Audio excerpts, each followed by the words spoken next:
ሰላም ወንድማችን እፎይ በድጋሚ መተናል። እንዴት ነህ? ሰላም ነው ወይ? ሰላም ክርስቶስ ከኔም ከአንተም ጋር ይሁን። እንኳን ደህና ተገናኘን። እንኳን ደህና ቆየኸኝ። ሰሞኑን ፌስቡክ ላይ አህመዲን ጀበል የሆነች አርቲክል ጽፎ ነበር። እዛች አርቲክል በጣም መነጋገሪያ ሆናለች እና ለምን ወንድማችን እፎይ ትንሽ ትምህርት አይሰጥበትም ብዬ ይዤው መጣሁ።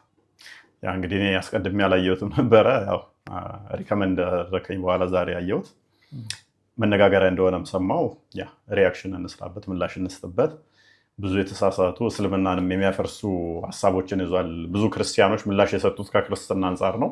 ከእስልምና አንጻር ደግሞ ስንሄድበት እስልምናን የሚያፈርስ ጽሁፍ ነው የጻፈው። ባይዘ ኡስታዙ መልካም ወንድማችን እፎይ እንግዲህ የጻፈውን አርቲክል ከማንበብ ልጀምርልህ። ክርስቲያኖች ተሰደው ሲመጡ ተቀበልናቸው። ተሰደው ሲመጣ ክርስቲያኖች አርስቱ ራሱ ሲጀምር ክርስቲያኖች ተሰደው ሲመጡ ተቀበልናቸው የሚል ነው። አሁን ሰው ጭንቅላት ውስጥ መክተት የፈለጋን ነገር ስላለች ነው እንደዛ ያለው።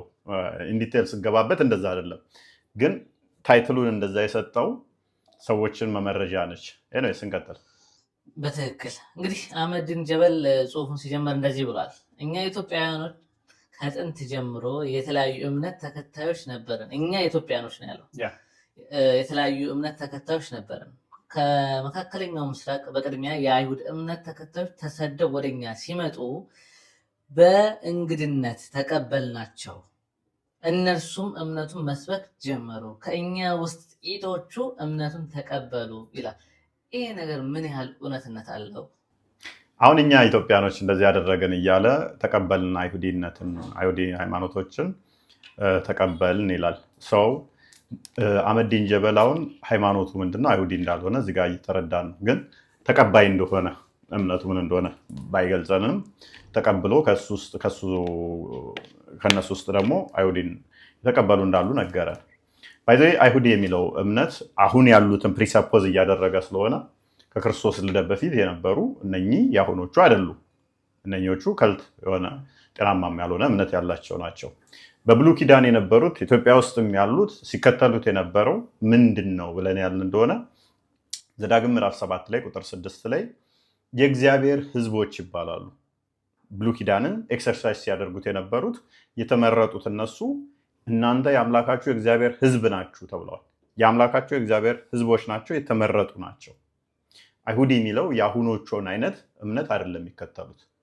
እነኛዎቹ እኛ ከምናምነው እኛ ክርስቲያኖች አሁን ከምናምነው ጋር ተመሳሳይ ነው። የቶቹ ትክክለኞቹ አይሁዶች። እነኚዎቹ ግን አሁን ያሉትን ፕሪሳፖዝ አድርጎ አስቀድሞ እንደነበሩ አሁን ያሉት ከዛም ደግሞ እነሱ ቀድመው እንደመጡ ኢትዮጵያ እየተናገረ ነው አህመዲን ጀበል። ሮንግ ነው። ለምሳሌ ከእስልምናው ጋርም እነኛ ማይሄዱ መሆኑን ለማሳየታል ዘዳግም ምዕራፍ 14 ቁጥር 1 ላይ እናንተ የአምላካችሁ ልጆች ናችሁ ይላል። ስለዚህ እኛ የእግዚአብሔር ልጆች ነን ብለው የሚያምኑ ናቸው። በኢትዮጵያ የነበሩት አሁን አህመዲን ጀበል ይሁዲን ተቀበለች ኢትዮጵያ አይሁዲን እምነት ተቀበለች የሚለው ምን ብለው የሚያምኑ ናቸው? የእግዚአብሔር ልጆች ነን ብለው የሚያምኑ ናቸው። ትንቢተ ኢሳይያስ ምዕራፍ 63 ቁጥር 16 ላይ ስትመለከት አብርሃም ባያውቀን እስራኤል ባይገዛልን አንተ አምላካችን አባታችን ነህ ይላል። ስለዚህ በዚህ መጽሐፍ የሚመሩ ናቸው።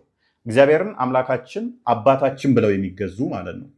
ቁርአን ደግሞ ሱራ 18 ቁጥር 4 እና 5 የወረደበት ምክንያት አላህ ለማንም አባት እንዳልሆነ አባታችን የሚሉትን ለማስጠንቀቅ ነው። ሱራ 1988 እስከ 93 ላይ ስትመለከት ለአራማን ልጅን ያዘ ወለደ አሉ። ይህ ከባድ ንግግር ነው። ከዚህ ንግግራቸው ባይቆጠቡ ሰማይ ልትቀደድ፣ ተራሮች ሊናዱ፣ ምድር ልትሰነጠቅ ትቃረባለች ለአራማን ልጅን ያዘ ወለደ ስላሉ ይላል። ስለዚህ እነኛ አይሁድ ብሎ ያላቸው በኢትዮጵያ የነበሩት በብሉይ ኪዳን ሲመሩ የነበሩት ከኛ ጋር ተመሳሳይ ናቸው። ከሙስሊሞች ጋር ተመሳሳይ አይደሉም። አሁን ካሉት ጋር ይሁዶች ጋር የሚቀራረቡም የሚመሳሰሉም አይደሉም። የአሁኖቹ ከልት ናቸው፣ ስህተት ናቸው። ምክንያቱም እነኛዎቹ ትንቢተ ኢሳይያስ ምዕራፍ 53ን መሰረት አድርገው ምን ብለው የሚያምኑ ናቸው? ያንን ትንቢት የሚቀበሉ እግዚአብሔርን ክንድህን ላክ፣ እጅህን ላክ፣ አድነን፣ ውረድ፣ ተወለድ። ትንቢተ ኢሳይያስ ምዕራፍ 9 ቁጥር 6 ላይ እነሆ ድንግል ትጸንሳለች፣ ወንድ ልጅ ትወልዳለች፣ ስሙም ድንቅ መካር፣ ኃያል፣ የሰላም አለቃ ተብሎ ይጠራል ብለው የሚያምኑ ተስፋ ሲያደርጉ የነበረ ክርስቶስ በስጋ እንደሚመጣ እንደሚወለድ እንደሚያድናቸው ሲጠብቁ የነበሩ ናቸው። ከክርስቶስ በፊት የነበሩት አይሁዶች በኢትዮጵያ የነበሩት እኛ ምናምነውን የሚያምኑ ናቸው። ክርስቶስን በተስፋ ሲጠብቁት የነበረ በስጋ እንደሚመጣ መዝሙረ ዳዊት ምዕራፍ 2 ላይ ቁጥር 7 መዝሙረ ዳዊት ምዕራፍ 110 ከቁጥር 1 እስከ 5 አካባቢ ምሳሌ ምዕራፍ 30 ከቁጥር 1 እስከ 5 እነኚህ አስቀድሞ የነበሩት ሲጠብቁት የነበረው ይመጣል ይወለዳል ብለው የሚያምኑ ናቸው። ለአብርሃም ዘፍጥረት ምዕራፍ 12 ላይ ተመለከት በዘርህ አሕዛብ ይባረካሉ ተብሎ ነበረ። ይሄ ተስፋ በደንብ አስተውል። ለአብርሃም በዘርህ አሕዛብ ይባረካል የሚለውን የአብርሃምን እምነት ይዘው የአብርሃም ልጆች ሆነው በዛ የሚሄዱ እንጂ የአብርሃም ልጅ ብቻ ተብለው ያንን ተስፋ ማያስቀጥሉ ወይንም ደግሞ እንደ አብርሃም አባት ቆጥረው ያንን የማይተገብሩትን አይደለም። ያሁኖቹ እንዲሁ ስም ብቻ ነው ያሉት። ስለዚህ እነኛ አይሁድ ያላቸው እኛ ከምናምነው ጋር ተመሳሳይ ነው። እኛ የአብርሃም ልጆች ነን። በምን በስጋና በደም እንደዚህ ብቻ አይደለም። ሮሜ ምዕራፍ 9 ላይ ከቁጥር 6 ጀምሮ ከቁጥር 5 ጀምሮ ምን ይላል መሰላችሁ? አባቶች ለነሱ ናቸውና ከነርሱ ክርስቶስ በስጋ መጣ፣ እርሱ ከሁሉ የተባረከ አምላክ ነው ይላል። ከሁሉ በላይ የተባረከ አምላክ ነው ክርስቶስ። አባቶች ለነሱ ናቸው፣ ከነርሱ ማመጣ ክርስቶስ መጣ። እነኚህ ከእስራኤል የሚወለዱ ሁሉ እስራኤል አይደሉም ይላል። እና ማን ናቸው ከተባለ ከአብርሃም የሚወለዱ ከይስሐቅ የሚወለዱት እነሱ የተስፋውን ቃል ወራሽ ናቸው ይላል። ስለዚህ እነኛ አይሁድ ያልካቸው የአብርሃም ዘር የሆኑት በይስሐቅ የሚወለዱ ምክንያቱም አሕዛብ በአንተ ይባረካሉ ስለተባለ ማለት ነው። በይስሐቅ በኩል ያሉት ናቸው ትክክለኞቹ አማኝ የሚባሉት የተስፋውን ቃል ወራሾች፣ የተስፋውን እምነት ሲጠብቁ የነበረውን ክርስቶስን የሚያዩት የሚከተሉት ትክክለኞቹ አይሁዶች ወይንም ደግሞ ትክክለኞቹ እምነቱን ያስቀጠሉት እነማን ናቸው? በይስሐቅ በኩል በያዕቆብ በኩል ያሉት ናቸው። ለዚህ ነው ዮሐንስ ወንጌል ምዕራፍ 1 ላይ ቁጥር 11 ጀምሮ ወደ ገዛ ወገኖቹ መጣ፣ ለተቀበሉት የእግዚአብሔር ልጆች የሆኑ ዘንድ ስልጣን ሰጣቸው። ይሄ ከስጋና ከደም አይደለም ይላል አይደለ? ዮሐንስ ወንጌል ምዕራፍ 1 ላይ ይህ ከስጋና ከደም አይደለም፣ ለተቀበሉት ምን የእግዚአብሔር ልጆች የሆኑ ዘንድ ስልጣን ሰጣቸው። ክርስቶስ ሲመጣ አስቀድሞ የነበሩት በምን ያምናሉ ብያቸዋለሁ። ዘዳግም 14 ላይ እግዚአብሔርን አባታችን እንዲሉ ታዘዋል አይደለ? ኢሳይያስ ምዕራፍ 63 ላይ በተመሳሳይ ቁጥር 16 ላይ እግዚአብሔርን አምላክ ይላሉ አይደለ? አምላካቸውን አባት ይላሉ አይደለ? ስለዚህ ክርስቶስ የመጣው እርሱን የሚቀበሉት የእግዚአብሔር ልጆች እንዲሆኑ ነው። ያንን የማስቀጠል እንጂ የመደምሰስ አይደለም። ብሉይ ኪዳኑን እንዴት ነው ያስቀጠለው? አባትነትን አምላካቸውን አባት እንዲሉ አስቀጥሎታል ማለት ነው። ስለዚህ ሽግግር ነው። ብሉይ ኪዳን ላይ የነበረ ሕግ አለ፣ ለብሉይ ኪዳኖች ብቻ የተሰጠ አንዳንድ ሕጎች። ትንቢተ ኤርምያስ ምዕራፍ 31 ላይ አስቀድሞ እግዚአብሔር ምን አለ? ከእስራኤል ጋር የገባሁት ቃል ኪዳን አባቶች ጋር የተገባባው ቃል ኪዳን አለ። በእርሱ መሄድ ስላልቻሉ አዲስ ቃል ኪዳንን እገባለሁ አለ። ያ አዲስ ኪዳን ደግሞ በማን ተፈጸመ? በክርስቶስ። ማቴዎስ ወንጌል ምዕራፍ 26 ላይ ከቁጥር 26 ጀምሮ ክርስቶስ ስጋውን ቆርሶ ደሙን አፍስሶ ጽዋውን አንስቶ ህብስቱን ባርኮ ይሄ የአዲስ ኪዳን ደሜ ነው፣ ይሄ አዲስ ኪዳን ስጋዬ ነው ብሎ አዲስ ኪዳንን አቆመልን ማለት ነው። ስለዚህ በብሉይ ኪዳን የነበሩ ስርዓቶች በኢትዮጵያ ሲተገበሩ ነበር። ያ ማለት ግን አሁን ያሉትን ይሁዲዎች ይመለከታል ማለት አይደለም። ክርስቶስ ይመጣል፣ አዲሱን ኪዳን ያቆማል እያሉ ተስፋ የሚያደርጉ የአብርሃምን እምነት ሲከተሉ የነበሩ የአብርሃም ልጆች ናቸው። እነሱ ደግሞ አሁን እኛ ምናምነውን የሚያምኑ ናቸው። ማለትም እነሱ በተስፋ ዕብራውያን ምዕራፍ 11 ላይ ቁጥር 1 ጀምሮ እንደሚናገረው በተስፋ ሲጠብቁ ነበረ። ውረድ ተወለድ ሲሉ ነበረ። እኛ ደግሞ ወርዷል ተወልዷል ብለን ከምናምነው ጋር ተመሳሳይ ነው። በተመሳሳይ ሌላ ማስረጃ ካስፈለገ የነኚህ እምነት ከኛ ጋር እንደሚቀራረብ አንድም እንደሆነ ለማሳየታል። ገላትያ ምዕራፍ 3ን ስንመለከት ቁጥር 8 ላይ ለአብርሃም አስቀድሞ ወንጌል ተሰበከለት ይላል። ወንጌል ስለማን ነው ያልን እንደሆነ ወንጌል ስለ ልጁ ስለ ክርስቶስ ነው። ወንጌል ለአብርሃም አስቀድሞ ተሰበከለት። ስለዚህ የወንጌል አማኝ ነው አብርሃም። እኛ የወንጌል አማኝ ነን፣ አብርሃም የወንጌል አማኝ ነው። ስለነኚህ ደግሞ ሐዋርያው ቅዱስ ጳውሎስ በደንብ ሲያብራራው ቁጥር 26 ላይ እንደዚህ ይላል፣ በእምነት በኩል ሁላችሁ በክርስቶስ ኢየሱስ የእግዚአብሔር ልጆች ናችሁና ከክርስቶስ ጋር አንድ ትሆኑ ዘንድ የተጠመቃችሁ ሁሉ ክርስቶስን ለብሳችኋል። አይሁዳዊ ወይንም የግሪክ ሰው የለም፣ ባሪያ ወይንም ጨዋ ሰው የለም፣ ወንድም ሴትም የለም፣ ሁላችሁ በክርስቶስ ኢየሱስ አንድ ሰው ናችሁ። እናንተም የክርስቶስ ከሆናችሁ እንኪያስ የአብርሃም ዘር እንደ ተስፋውም ቃል ወራሾች ናችሁ ይላል። ስለዚህ የአብርሃም የአይሁድ ባሪያ ጨዋ ምናምን የሚባል ነገር የለም። አስቀድሞ ለአይሁዶች የተሰበከው ከዛ ለአሕዛብ ሁሉ የተሰበከው ሁላችን አንድ የሆንበት በክርስቶስ ነው። ስለዚህ አስቀድሞ ኢትዮጵያ ውስጥ የነበረው ይሁዲ እምነት የአሁኖቹን ፕሪሰፖዝ አድርገ እነሱ ቀድመው ገቡ፣ በኋላ ደግሞ ሌላው ገባ የሚል አስጨብጥም ማለት ነው። ፈርዘር መሄድ ካስፈለገ መሄድ ይቻላል። ኤግዛምፕል ከፈለክም መስጠት ይቻላል። እስኪ የተወሰኑ ኤግዛምፕሎችን ብትሰጠኝ በጣም ደስ ይለኛል። ምክንያቱም እኔም እንዳነበብኩት ኢትዮጵያ ውስጥ መጀመሪያ ይሁድ የሚባል ሃይማኖት ሳይሆን የብሉይ ኪዳን እምነት ተከታዮች እንደነበሩ ነው የሚያሳየው እና አንዳንድ ምሳሌዎችን ብትሰጠን ደስ ይላል። እኔም አንድ ካነበብኩት ውስጥ ኢትዮጵያ እጆቿን ወደ እግዚአብሔር ትዘረጋለች ነው የሚለው መጽሐፉ። ስለዚህ ይሄ አንድ ማሳያ አንድ ምስክር ነው እና እስኪ አንተ ጋርም ያሉ ምሳሌዎችን ብትሰጠን በጣም ደስ ይለኛል። አሁን አንተም እንዳልከው ኢትዮጵያ እጆቿን ወደ እግዚአብሔር ትዘረጋለች የሚለው አሁን ለጣዖት አምላኪዎች አይደለም እንደዛ የሚባለው። ኢቨን እስራኤሎችን እኮ እግዚአብሔር ሆነ ይላቸዋል፣ እናንተ እንደ ኢትዮጵያ አትሆኑኝም ብሎ ቻሌንጅ ያደርጋቸዋል። ኢትዮጵያኖች ጣዖት አምላኪ ከሆኑ እስራኤሎችን እንደዛ ሊላቸው አይችልም። ገባ? ሌሎቹ ዲቃላ ናቸው። እስራኤሎች ልጅ የተባሉት ምንድነው? የተመረጡ እግዚአብሔርን የሚያመልኩ ስለሆኑ ልጅ የተባሉት። ልጆችን ከዲቃላ ጋር ወይ ደግሞ ጣዖት ከሚያመልኩ ጋር አመሳስሎ እናንተ ከነሱ ታንሳላችሁ እንደ ብሎ ቻሌንጅ ሊያደርግ አይችልም። ገባ? ስለዚህ ኢትዮጵያኖች ምን ስለሆነ ነው ያንን የብሉይ ኪዳኑን አስተምሮ ወይም ደግሞ እምነት የሚያስቀጥሉ ነበሩ። በጊዜው የሚከተሉት ነበር። ኤግዛምፕል ስጠኝ ስላልከኝ ዘፍጥረት ምዕራፍ 17 ቁጥር 10 ላይ ለአብርሃም የተሰጠ ነገር ነበረ። በአብርሃም ስለሆነ ሁላችንም አሁን አባትነት የምንቆጥረው ለአብርሃም የተሰጠ የእምነት መገለጫ አለ። አንድ እሱ ምንድነው? እሱ ማህተብ ተደርጎ ቃል ኪዳን የተሰጠው ከአንተ የሚወለድ በቤትህም ካለ ወንድ ምን ይሁን በስምንተኛ ቀን ይገረዝ የሚላል አይደለ? የግዝረት ስርዓት ማለት ነው። ያ የግዝረት ስርዓት ኢትዮጵያ ውስጥ አሁን ወንዶች ይገረዛሉ። ከየት ነው የመጣ ስርዓት? የብሉይ ኪዳኑን አስተምሮ ስለምንቀበል ኦልሬዲ ኢትዮጵያ ውስጥ ተሰብኮ ስለነበረ በደንብ አስተውል። ኢትዮጵያ ውስጥ የአብርሃም ልጆች ናቸውና ቅድም እንዳልኩ የአብርሃምን እምነት ስለተቀበሉ ኢትዮጵያ ውስጥ በደንብ ስለተሰበከ ያ ግዝረቱ በኢትዮጵያ ውስጥ በደንብ ስር ሰርጾ ነበረ። ሐዲስ ኪዳኑ ሲመጣ እንደ መጤ ወይንም ክርስትና መጥቶ ያንን ስርዓት አላጠፋውም። ለምን? ብሉይ ኪዳንና ሐዲስ ኪዳን ተመጋጋቢ ስለሆኑ ታንዱ ወደ አንዱ ድልድይ የምትተላለፍበት ስለሆነ ያ ኪዳን ነበር። ያንን ኪዳን ደግሞ በአዲስ ኪዳን የተተካበት ስለሆነ ገባ?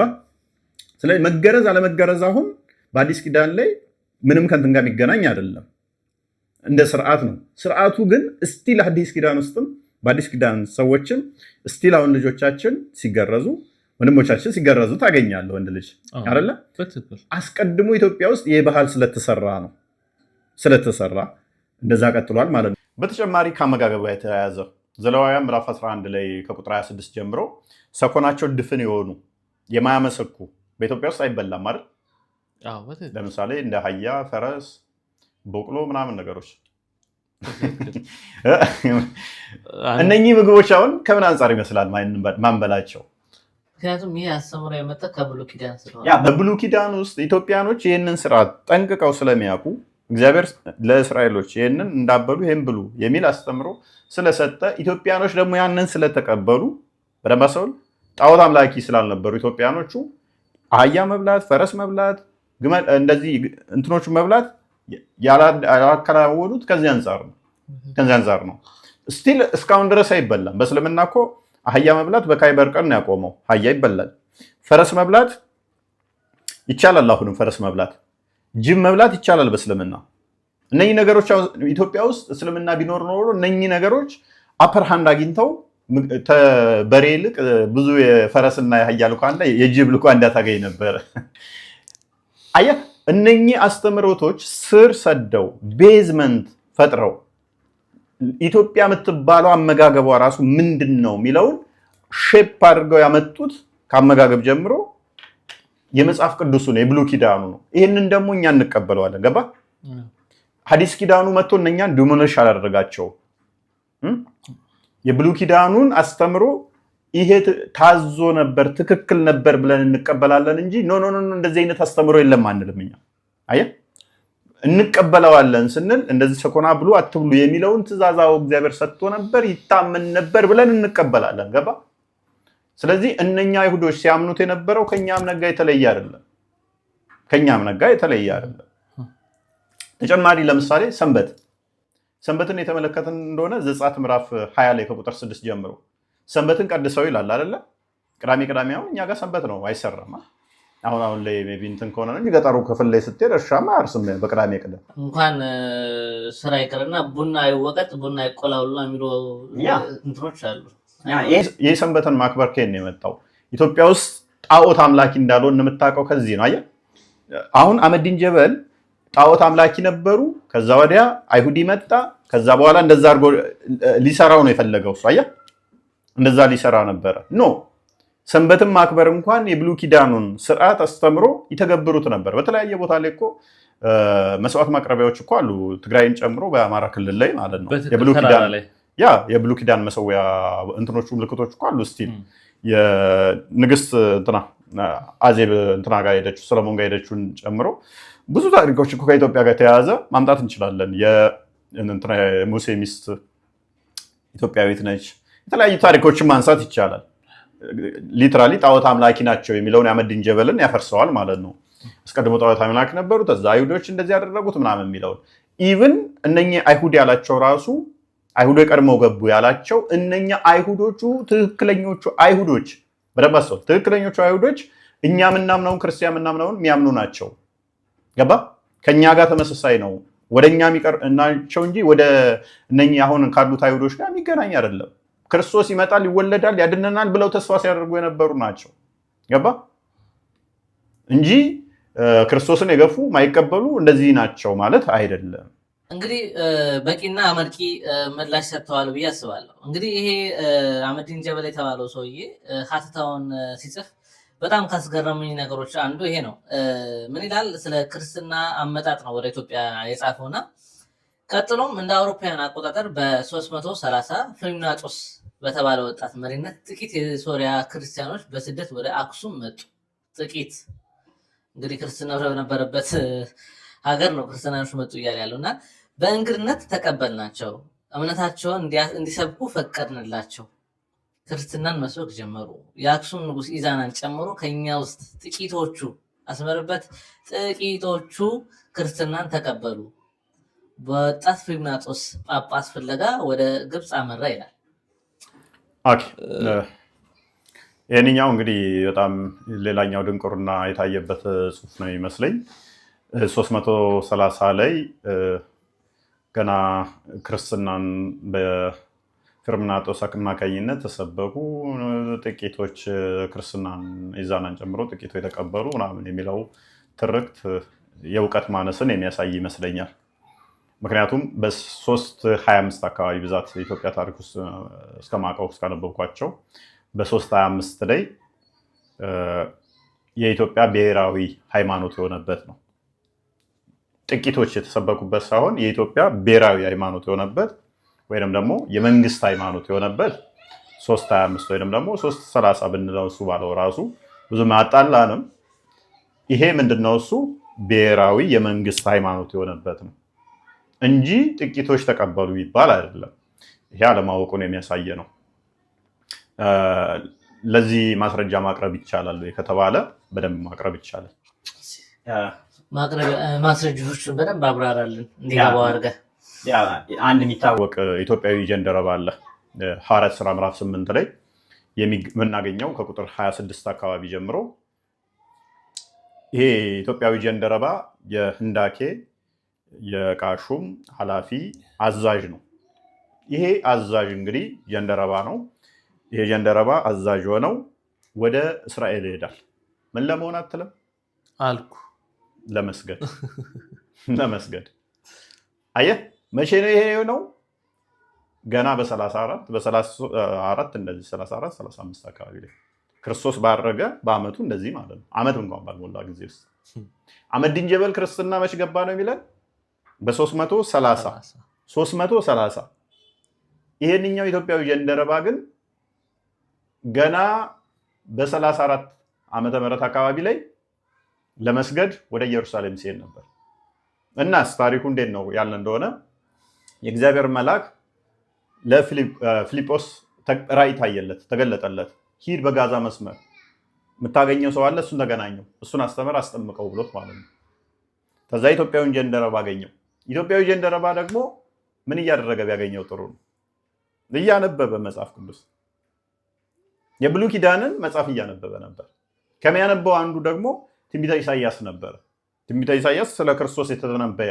ደረቅ ወንጌል ተብሎ ይጠራል ይሄን እያነበበ ነው ያገኘው ስለዚህ አሁን ከዚህ የምንረዳው ኢትዮጵያኖች ኢየሩሳሌም ለመስገድ ለማምለክ ይሄዱ ነበር እንጂ ጣዖት አምላኪ አይደሉም ያውም ይሄ ግለሰብ ተራ ግለሰብ አይደለም የህንዳኬ ኃላፊ ነው እንግዲህ የንግስቲቷ ሹመኛ ነው ባለስልጣን ነው የኔደው ኢየሩሳሌም ሊሰግድ ከዛስ ፊልጶስ ምን አደረገው አስተምሮ አጠመቀው ተጠምቆ ተመለሰ አህመዲን ጀበል ግን ኢትዮጵያ ውስጥ ክርስትና መቼ ነው የገባው ይለናል ከ330 በኋላ ድንቁርና ናያ ድንቁርና ማለት ነው ትልቅ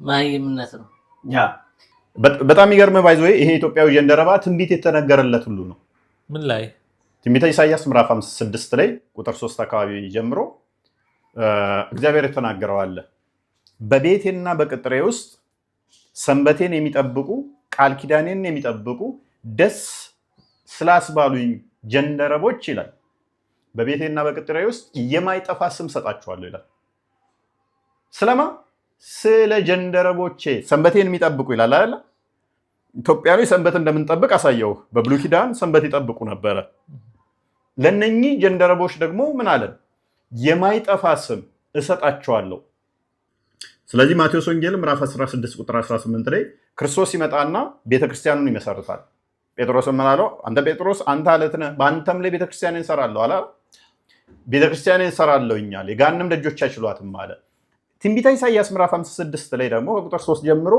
የማይጠፋ ስም በቤቴና በቅጥሬ ውስጥ ለጀንደረቦች ሰንበቴን ስለሚጠብቁ ደስም ስለሚያሰኙኝ የማይጠፋ ስም ሰጣቸዋለሁ አለ የማይጠፋ ስም የተሰጠው ለማን ነው ለኢትዮጵያዊ ጀንደረባ የማይጠፋ ስም ተሰጠው ትንቢቱ ተፈጸመ የማን መጽሐፍ እያነበበ ነበር ትንቢተ ኢሳይያስን እያነበበ ነበር ምዕራፍ 53ን እያነበበ ነበር እዛው ላይ ደግሞ ምዕራፍ 56 ላይ ትንቢት ስለሱ የተነገረለት ነበር ይሄ ሰው ስለዚህ በብሉይ ኪዳን ክርስቲያን የሚል ስሙ የለም የማይጠፋ ስም እሰጣቸዋለሁ ብሏል አይደለ ያ የማይጠፋ ስም ክርስቲያን የሚለው በክርስቶስ ክርስቲያን ተባለ ማለት ነው አመነ ተጠመቀ ሐዋርያት ሥራ ምዕራፍ 8 ስታነበው አምኖ ተጠመቀ ይላል አምኖ የተጠመቁት በክርስቶስ ተከታይ ይሆናሉ ማለት ነው ሁሉን ትቶ የተከተሉት ደግሞ ክርስቲያን ይባላሉ በክርስቶስ ክርስቲያን የተባሉት ማለት ነው ሐዋርያት ሥራ ምዕራፍ 11 ቁጥር 25 ላይ እንደሚናገረው መጽሐፍ ቅዱስ ማለት ነው ስለዚህ ትንቢት የተነገረለት ክርስትናን የተቀበለ አስቀድሞ ወደ ኢትዮጵያ መጥቶ ወንጌልን ሰብኳል ምዕመኑ አማኞች ክርስቲያኖች ነበሩ ኦፊሻሊ ግን የመንግስት እምነት የሆነው ክርስትናው ዶሚኔት አድርጎ በመንግስት ደረጃ ሃይማኖት የተባለው የመንግስት ልክ የሥራ ቋንቋ ምናምን እንደሚባለው አለ አይደለ ለምሳሌ ኦሮምኛ የሥራ ቋንቋ ይሁን ቢባል ኦሮምኛ ሳይኖር ድንገት ዛሬውን የሥራ ቋንቋ ይሁን ሲባል ህዝቡ እንደ አዲስ ቋንቋ ለምደው እንዴ አይደለም ኦሬዲ ህዝቡ ነበረ ክሌም ያደርጋል ከዛ በኋላ ግን መንግስት ሲመጣ የሥራ ቋንቋ ላይ ያደርገው ይችላል ልክ እንደዛ ሁሉ ሃይማኖት ህዝብ ውስጥ ነበረ አማኞች ነበሩ መንግስት አማኝ ሆነ ከዛ ወዲያ ኦፊሻሊ የህዝብ ወይንም ላይ አገሪቷ እምነት ሆነ እንጂ ክርስትና 330 ላይ ነው የገባው የሚለው ስህተት ነው መልካም እንግዲህ ይሄ ሰውዬ ከጻፋቸው በጣም ካስገረሙኝ ነገሮች አንዱ ምን ይላል ቀጥሎም በ615 ወይም በ7ኛው ክፍለ ዘመን ከመካ የኢስላም እምነት ተከታይ ሰሃባዎች ተሰደው መጡ ይላል ነፃነት በመስጠት የጥገኝነት ጥያቄያቸውን በመቀበል በሀገራችን እንዲኖሩ ፈቀድንላቸው፣ እምነቱንም ሰበኩ ይላል። ከዛ ከኛ ውስጥም ጥቂቶች ኢስላም እንደ እምነት ተቀብለው ሙስሊም ሆኑ። በኢትዮጵያ ቆይታቸውም ጥቂት ስደተኞች በዚሁ ሞተው በትግራይ ተቀበሩ። ስለዚህ እስልምና 615 ወደ ኢትዮጵያ መጣ እያለን ነው ማለት ነው። በትክክል አጨብጭበናል። ለዚህ እኛም እያልን ያለ ነው። እኔም ላይ ጨብጭብለት። እኛም እያልን ያለ ነው እስልምና ከጊዜ በኋላ የመጣ በ7ኛው ሴንቸሪ የገባ ነው እያለ ነው። በትክክል የመሐመድ ተስማምቷል አይደል? እኔ ራሴ ካላነበብኩ አላምንም። አንብበው። ቀጥሎም በ615 ከመካ የኢስላም እምነት ተከታይ ሳቦች ተሰደው መጡ። ነፃነት በመስጠት የጥገኝነት ጥያቄያቸውን በመቀበል በሀገራችን እንዲኖሩ ፈቀድንላቸው፣ እምነቱንም ሰበኩ። ከኛ ውስጥም ጥቂቶች እስልምናን እንደ እምነት ተቀብለው ሙስሊም ሆኑ። እምነትም እንኳን አላለለውም እኮ እንደ እምነት ተቀበሉት። እንደ እምነት ተቀበሉት ምን ለማለት ነው? ማለትም እምነት አይደለም ጀስት እንደ እምነት ግን ተቀበሉት። አዎ በትክክል። ምክንያቱም ሰውየው ራሱ እንደ ሙስሊም አይደለም አክት እያደረገ ያለው። አይሁዶችንም እንደዛ ነው ያለው፣ ክርስቲያኖች ጋርም እንደዛ ነው ያለው፣ እስልምናውም ጋርም እንደዛ ፌር ለመጫወት ነው። ነገር ግን እንደ እምነት ተቀበሉት። ዋዳዚት ምን ኦኬ፣ እንስማማ እንደ እምነት ተቀበሉት። እሺ እንደ እምነት ተቀበሉት።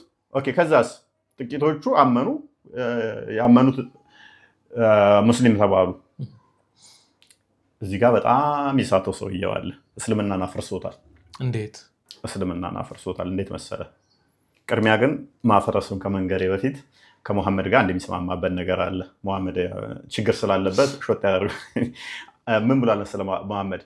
ሳያል ቡኻሪ 876 ላይ አቡ ሁረይራ ነው የተረከው። እንደዚህ አለ፣ ዊ ሙስሊምስ አር ዘ ላስት ቱ ካም፣ እኛ ሙስሊሞች በመምጣት ደረጃ ኋላ ነን አለ። ከኋላ የመጣን መጨረሻ ነን አለ። but will be the foremost on the day of resurrection, though the former nation were given the holy scripture before us. በትንሣኤ ቀን ግን እኛ ቀዳሚ እንሆናለን በኋላ ብንመጣም አለ። ልክ ከኋላ የመጣ ይናወጣ እንደሚባለው አሁን ታሪኩም የኛ ነው፣ ነገሮች ይቀየሩ፣ እንደዚህ ነን። አሁን በክሌሙ ላይ ራሱ አህመዲን ጀበል ኋላ እንደመጡ አምኗል አይደል? ብዙ ነገሮችን ደግሞ እኛ ካልፈለጥን እኛ ካልቆረጥን ይላል። ከኋላ የመጣ አይና ወጣ እንደሚባለው ሙሐመድም ምን አለ? እኛ ከኋላ ነን የመጣ ነው፣ ግን ከፊት እንቀድማለን፣ በትንሣኤ ቀን ቀድመን እንነሳለን አለ። እነሱን ደግሞ እነማን ናቸው ሲል the Jew holiday is tomorrow Saturday and the Christian is the day after tomorrow Sunday. አይሁዶቹ የሰንበት ቀናቸው ቅዳሜ ነው አለ።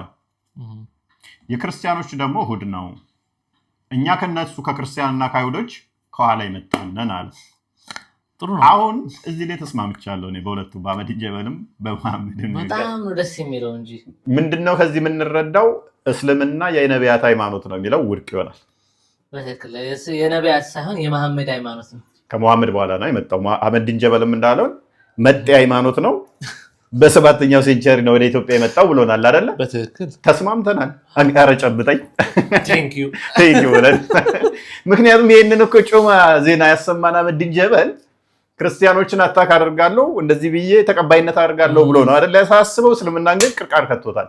ሌላኛ ምን አለ? እስልምና የተፈጥሮ ሃይማኖት ነው ብለው ያምናሉ። እንዴት? ሰው ሲወለድ ሁሉ ሙስሊም ነው ብለው ያምናሉ። በትክክል ሰው ሲወለድ ሁሉ ክርስቲያን ነው ብለው ሙስሊም ነው ብለው ካመኑ ሲጠመቅ ነው ክርስቲያን የሚሆነው ይላሉ። ማይጠመቁ ኢትዮጵያ ውስጥ እንዳሉ ራሱ ነገረን። ያልተጠመቁ የተቀበሉ እነኛ ሰዎች ሙስሊም አልነበሩም እንዴ? ሙስሊሞች ከሆኑ እስልምና ገና መጣ መባል የለበትም። አየህ ኦልሬዲ ነበሩ አንደኛ ሰዎች። በትክክል ሙስሊሞች ከሆኑ መጣ የሚለው አይሰራም። ሙስሊሞች ካልሆኑ ደግሞ ስለዚህ ሰው ሁሉ ሲወለድ ሙስሊም ነው የሚለው ውድቅ ይሆናል ማለት ነው። አህመዲን ጀበል ባለም መሰረት እስልምና መጤ ነው በ7ኛው ሴንቸሪ ነው ኢትዮጵያ የገባው ባለም መሰረት ኢትዮጵያ ላይ እስልምና የለም ነበር እሱ እንዳለን። እስልምና የገባው በ7ኛው ሴንቸሪ ነው እሱ በነገረ መሰረት። ስለዚህ እስልምና ሰዎች ሁሉ ሲወለዱ ሙስሊም ናቸው የሚለውን አፍርሶልናል። ከቁርአኑ ጋር ተጋጨ። ሌላ ልድገም። ድገሜ። ሱራ 14 ቁጥር 4 ላይ ከመልእክተኛ ያብራራላቸው ዘንድ በራሳቸው ጎሳ ቋንቋ የላክ ነው ይላል። የተላኩት መልእክተኞች ሁሉ በደንብ አስተውል፣ በራሳቸው ቋንቋ እንዲያብራራ ነው። አህመድ ቢን ጀበል ደግሞ ምን ብሎናል? ህዝቡም ሀገሩም ከእስልምናና ከክርስትናው በፊት ነበር፣ እኛ ተቀባይ ነን። እስልምና መጤ ነው 7ኛው ሴንቸሪ ከመምጣቱ በፊት ህዝቡ ነበር ብሎናል። ሙሐመድ ደግሞ በ7ኛው ሴንቸሪ ላይ መጥቶ መልእክተኛ የተላከው ለሁሉም ህዝቦች በራሳቸው ቋንቋ ነው አለን። ኢትዮጵያ ውስጥ የነበሩት እነኛ እስልምናን የተቀበሉ ያልከው፣ አይሁድን ተቀበሉ ያልከው፣ ክርስቲያኖችን ተቀበሉ ያልካቸው ህዝቦች ቋንቋቸው ምንድን ነው? ለነሱ የተሰበከ በቋንቋቸው እስልምናን የሰበከ መልእክተኛ ማን ነው? ከሌለ ቁርአኑ ሐሰት ይሆናል። ምክንያቱም የተላኩት መልእክተኞች በህዝቦቹ ቋንቋ ነው ያስተማረው ስለሚል በእነኛ በሰዎቹ ቋንቋ ያስተማረ ኢትዮጵያዊ ከሌለ ቁርአኑ ዋሽቷል ማለት ነው።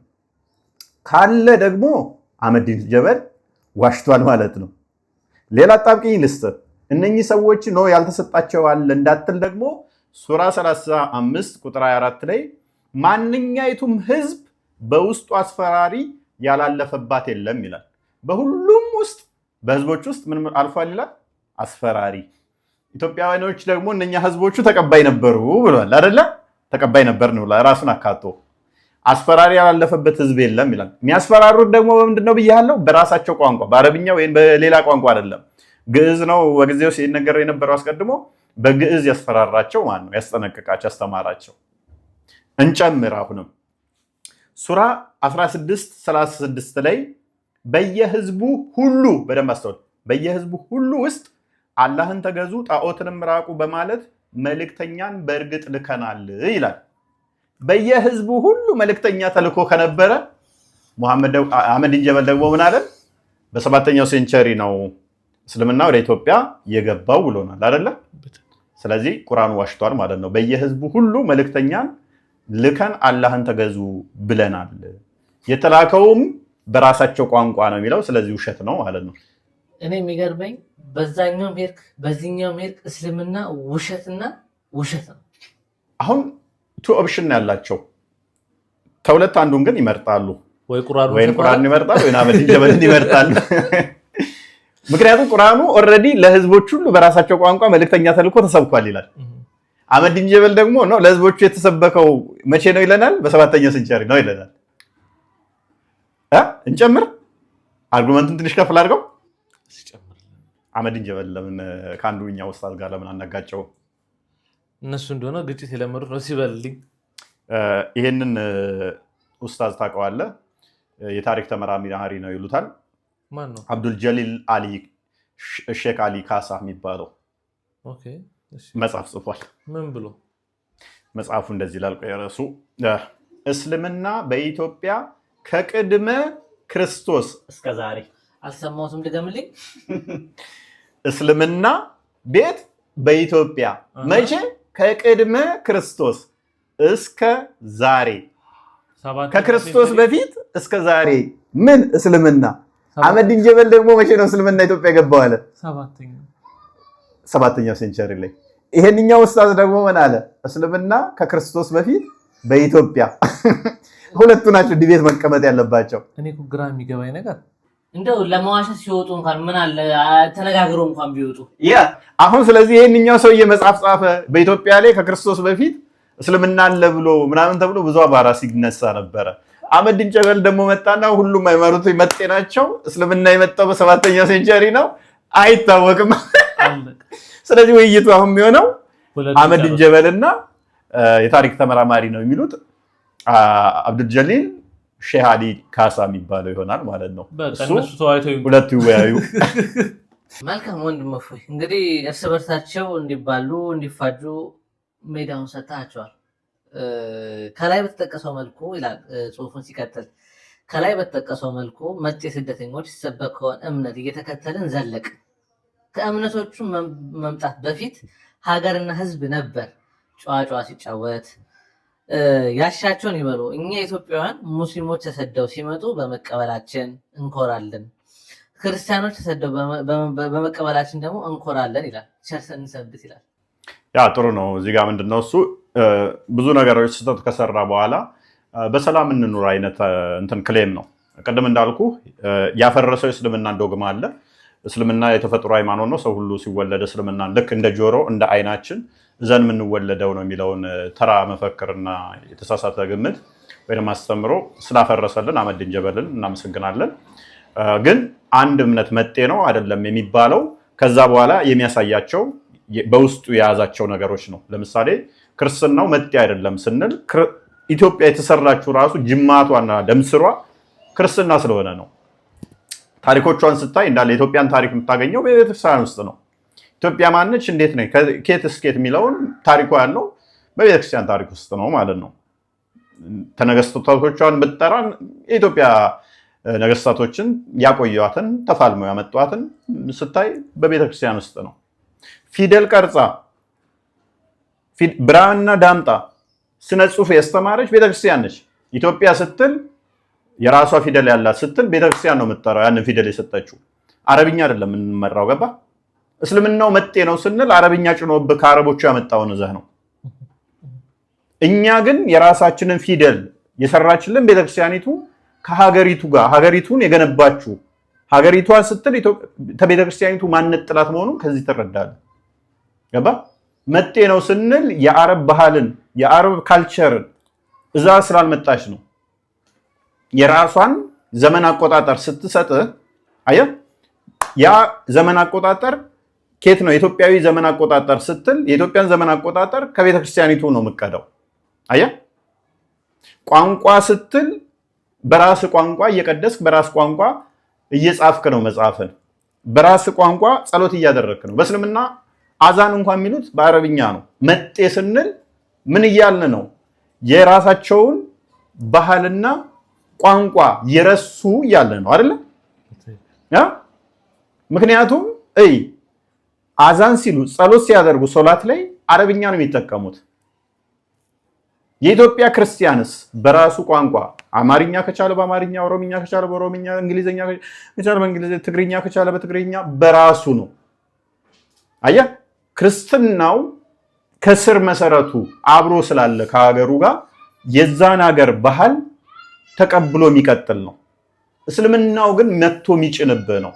ሰላምታ እንኳን ለማቅረብ እኮ እኔ አከም ብዬ በኦሮምኛ ልልህ እችላለሁ። አከም ነጉማ እንባባላለን። በኦሮምኛ ሰላም፣ በአማርኛ ሰላም ነህ፣ እንዴት ነህ፣ እግዚአብሔር ይመስገን ደህና ምናምን ትላለህ። ሙስሊም ከሆነስ አሰላሙ አለይኩም ነው የሚለው። የአረብኛውን ቋንቋ ነው የሚያመጣብህ። ሰላምታ ላይ እንኳን ተጽዕኖ ፈጥሮብሃል። አየህ፣ ጥገኛ አድርጎታል። የአረብኛው ስደተኛ አድርጎታል። የአረብኛው የሌላ ባህል የሌላ ቋንቋ ጥገኛ እንዲሆን አድርጎታል። አበበ፣ ጫላ፣ ገብረመድን ወዘተ የሚባሉ ስሞች ኢትዮጵያዊ የሆኑ ስሞች ምንለይባቸው ምንታወቅባቸው ክርስትናው ተቀብሎ አሳድጎ ኮትኩቶ ተንከባክቦ የያዛቸው ናቸው። በእስልምናው ጋር ስትሄድስ ቶሎሳ፣ ጫላ የሚባል ስም የለም።